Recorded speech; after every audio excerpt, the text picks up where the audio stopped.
Today let's take a dive into a show that everyone and their dogs have reviewed, Madoka Magica. With that being said, since there are a quintillion amount of reviews for this show, I'm gonna go under the assumption that you've seen it. So, spoiler alert. Today a review of Puella Magi Madoka Magica.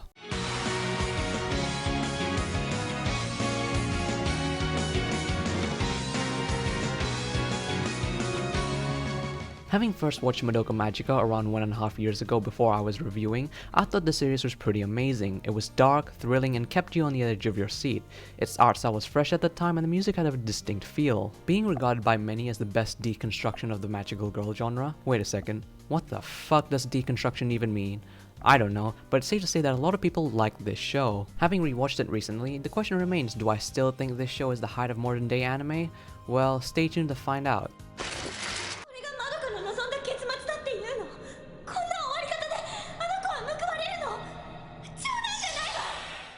Directed by the well-renowned Akiyuki Shimbo, who thinks art comes in the form of doing the most obscure shit you can think of, and written by the infamous Gen Urobuchi, who's done a variety of shows, some good, some mediocre, and some bad. Together with lots and lots of weed comes your not-so-typical magical girl show, Madoka Magica. And that dreaded film Rebellion. Get the fuck away from me. The world of Madoka Magica takes place in an alternate universe in the city of Mitakehara and follows the everyday school life of Madoka Kaname as she stumbles across into the world of magic, where happiness, friendship, and hope exist. Just kidding, it's actually filled with sadness, death, despair, and whatever the fuck this is. On a fateful day, Madoka encounters a mystical being named Kyubey who's actually a conniving little shit and is told by mommy that for any one wish, she too can become a magical girl. However, in exchange, you'll have to sell your soul to the devil, I mean Kyubey.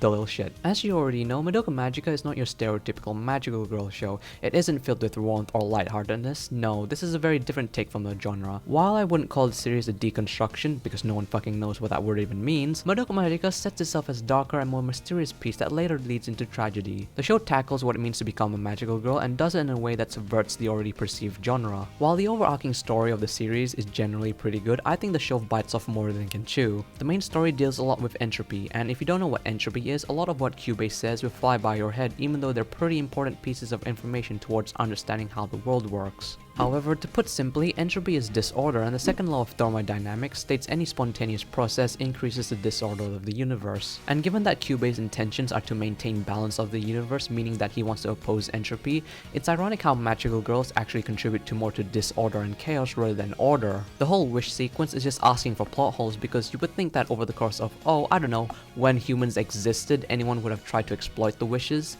If you can wish to become a god, can't you wish for infinite soul gem replenishes? Also, doesn't this mean that Kyubey is an omnipotent being if he can grant Madoka's wish to become a god? Why does he even need magical girls to balance out the universe's energy? We know it's stated that the souls of prepubescent girls are powerful, but then there's no clear or set rules to the universe if it can easily be changed. It's contradictory to itself and counterintuitive. Though I can't just blame it as bad writing, I think it's more of Urobuchi not actually knowing what entropy means or how it works and just bullshitting out of his ass. But even so, the world consistency and lack of rules don't really make any sense if you look into it. The world building is lacking and any important rules we need to know are thrown in convenience only to be contradicted later. What the show does well though are the major events in the story and when they are revealed. Madoka Magica has a mysterious vibe to it where you think you know what's going on, but it's later shown that things are not what they seem to be. The series has enough twists and turns around every corner to keep you interested, as well as utilizing important plot point when it needs to in order to signify the gravity of situations. Especially when it comes to the birth of witches and the magical girl cycle, I really think it's clever of how witches are formed from the despair of magical girls, since it just shows how the characters will inevitably end up. This also ties into the show's biggest theme, the black and white good versus evil, although the show portrays it in a more sinister way, making us believe that Kyubey was trying to help the characters, when in fact he's a deceiving, manipulative cunt. However, being only 12 episodes, Madoka Magica brings up many different themes while only ever solving a few of them, and given the episode length, it's no surprise. This goes back to when I said the show bites off more than it can chew. Themes of feminism and loneliness are brought up but never really answered or left for us to interpret. It's as if Urobuchi went, here are some themes I'm never gonna answer. This is more prominent in other works he's done, such as Pretentious Cop Show, Psychopaths. Fuck you, Kevin. Fuck you. Thanks, Eric, though I think my biggest criticism is that the show brings up the theme of nihilism as one of its biggest points, not just through Homura but the magical girl cycle as well, but then effectively shoves it off by the ending itself and how Homura is content with fighting wraiths for the rest of her life. Speaking of which, what are wraiths anyway? Are we talking about Halo wraiths? Cause I can totally imagine Homura getting splattered by one. Anyhow, I just don't think the theme of nihilism was answered that well, or at all for that matter, though that's mostly due to the fact its main theme, good versus evil, counteracts it. With that said, the themes of love and hope versus despair were handled excellently. The despair of knowing that all magical girls eventually become witches, the despair of knowing that the value of a human life means nothing in Kyubei's eyes, against the undying love a friend has for another friend and the hope of making meaning with a magical girl's life. I think the show did a great job of portraying this and its main theme, showing us that for equilibrium in the universe, two opposite forces must exist. Magical girls against witches and Kyubei against, well, fucking everyone. No one likes that piece of shit. I just feel like the show tried to do a bit too much for its own sake, though I'd still say it's pretty good considering it's playing on and making a darker version of the magical girl genre and succeeding. 私は要さんとの出会いをやり直したい。彼女に守られる私じゃなくて、彼女を守る私になりたい。 Having rewatched it recently, let's just say the characters in Madoka Magica aren't as developed as I once thought. Sure, every character is sort of crucial to the story, but their presence alone isn't enough to justify development. First, let's start with an easy one. Mami is the blonde bimbo whose first death surprises you, but it shouldn't because she actually dies 3 times. She literally has no development and just starts from being the kind one in episode 1 to the lonely one in episode 3 just before they enter the witch labyrinth. Her death just seems tragic due to the fact she has a loose character and from something she said 10 minutes prior to her death. We're shown that she acts as a guide for Madoka and Sayaka, but other than that, she doesn't have any real importance except to show that this is a dark series due to her death scene. So yeah, she's a pretty shit character. Just a heads up. Moving on, we have Kyoko, who's oh so contradicting herself. First, she hates Sayaka for being naive and wanting to help others as a magical girl, then 2 episodes later she empathizes with Sayaka for exactly the same reason. Kyoko then sacrifices herself to be with Sayaka because... reasons. What the hell were you thinking, Urobuchi?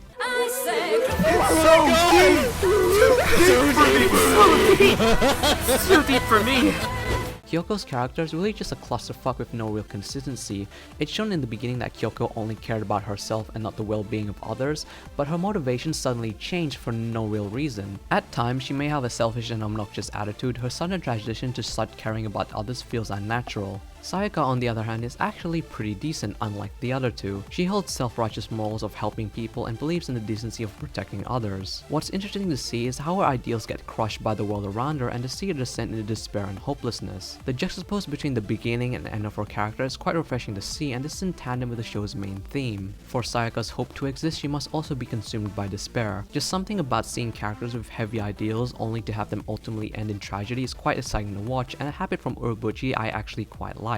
Although this is the extent of Sayaka's character, having her believe in something good while effectively destroying what she believes in. Sayaka doesn't really get the chance to reflect upon her actions, but this is mainly due to the nature of the show, trying to accomplish so many things in such a little time. I just think her character could have been given some closure and not left to drown in despair. Madoka is a very tricky character to interpret. While some will call her one-dimensional due to her indecisiveness, I think there's more to it than that. First off, Madoka did not start off as an indecisive character. She was initially happy and carefree with her school life, though later on when she's introduced to the world of magical girls, she has a hard time deciding whether or not becoming one is worth it. Not to mention she's given 2 conflicting sides. Kyubei says she should do it in order to help her friends, but Homura says not to because she'll regret it. Given her circumstances, it's no wonder that Madoka was so ambivalent. Her actions were getting manipulated by both Kyubei and Homura until the end where she has enough information to make a discerning decision. Madoka isn't inherently a badly written character, it's because the show progressed in such a way that hindered her development. I mean, she even tries to reason with Kyubei and Homura, but both of them give such ambiguous answers that it makes it hard for Madoka to understand their motivations. So to me, being indecisive wasn't a bad thing if she could make a well-informed decision,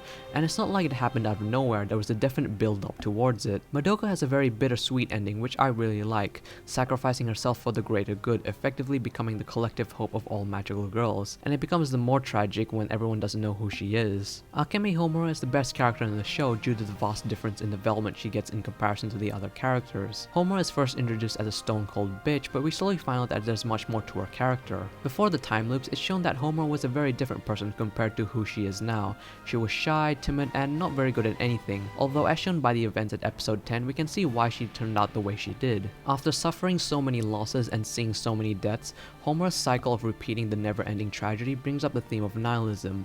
Much like Rika from Higurashi, Homura shows that no matter how many times she repeats the cycle, she can never save Madoka. However, the theme of nihilism isn't really answered due to the show's overarching theme and how it ends, so we don't really get to see how it affects Homura internally.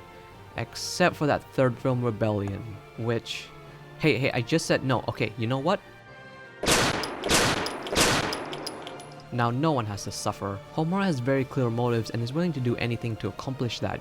She doesn't care about any of the other girls, but only for Madoka to almost an obsessive way. Even though Homura is a well-written character, I feel as if she is incomplete, like something about her climax was missing. It feels unusual for Homura to be content with fighting raids when she spent so long trying to save Madoka. As for our supporting characters go, they don't have any real presence in the story. We've got Hitomi, whose only purpose is to become a clock-blocking bitch to Sayaka, Kyosuke a melodramatic cunt. Why does Sayaka even like this guy? His reasoning is basically, oh, I can't play the violin anymore, boo-hoo, better go kill myself. Seriously, what is there to like about him? Anyway, the only supporting character that actually does something is Madoka's mom. Much to my surprise, Madoka and her mom have a very unique dynamic with each other. While her mom has no idea of what's happening, Madoka comes to her for advice, and most of what she says is actually quite interesting. She gives both outside advice as well as guidance for her daughter, and Madoka uses this as her basis of belief. Overall, although the characters in the series aren't that great individually, as a collective they serve to contrast the different values and beliefs each character has, and the conflict between them is a very nice touch. While some of the characters in Madoka Magica aren't that great or relevant in the overall story, it's impossible to say that they are unimportant. 本当にそれが叶ったんだとしたら、私だってもう絶望する必要なんてない。 Being animated by Studio Shaft, the art style of Madoka Magica, as you can tell, is quite different and unique from most others. The show uses a very moe design for its characters to appeal to the audience, and this is used as a trick to show the contrast of what the show is hiding, making us believe that this is a happy-go-lucky magical girl show when it's clearly not. The witch labyrinths are especially well done, making use of live-action cutouts and pairing them with a gothic feel really sets the tone. Every labyrinth is different, with many jarring things happening on screen. It's almost like Shinbo got high just to direct those scenes and make it feel like we don't know what the hell is happening. It's like we're going through an acid trip but consciously knowing what we are seeing. Pair this with the gorgeous fight scenes and you have a combination that both looks good and weird at the same time. Then there's the symbolism, which I personally don't think Madoka has very much on. Using a variety of abstract visuals then adding too much on screen for the brain to process is a great way to make your audience think there's a deeper meaning when there isn't. Am I right? Of course I'm right.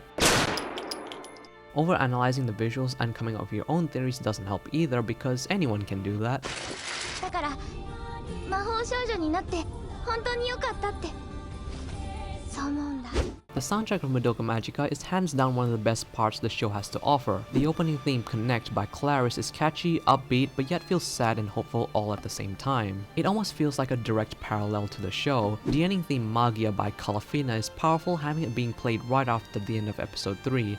It presents the mercilessness and lack of empathy the show has for your emotions. Sung in a gothic and devilish way, the dissimilarity to the opening is why it works so well. The OST composed by Yuki Kaijura is mysterious, depressing, and gives you a sense of uncertainty. While I don't have a problem with Kaijura myself, she doesn't have much diversity in her works. Most of it consists of orchestral instruments with a mix of female choirs.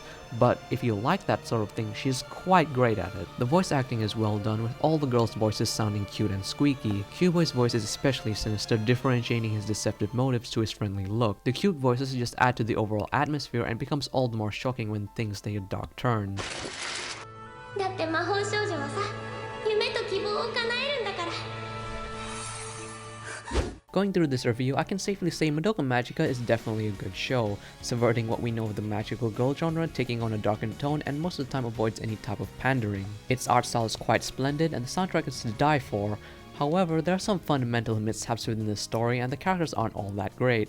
Despite this though, it's still quite the entertaining watch. And with that, we go to the scoreboard, where I rate Puella Magi Madoka Magica based on the story, characters, animation, music, and my own overall enjoyment. Story receives a 9.3 out of 10 because Matt's wrong. Characters receive a 9.5 because Matt's wrong. Animation receives a 10 out of 10 because Matt's wrong. Music receives a, wait, shouldn't this be sound? Whatever, a 9.5 because Matt's clearly wrong. And enjoyment receives a 10 out of 10 because Matt cheats on his waifu.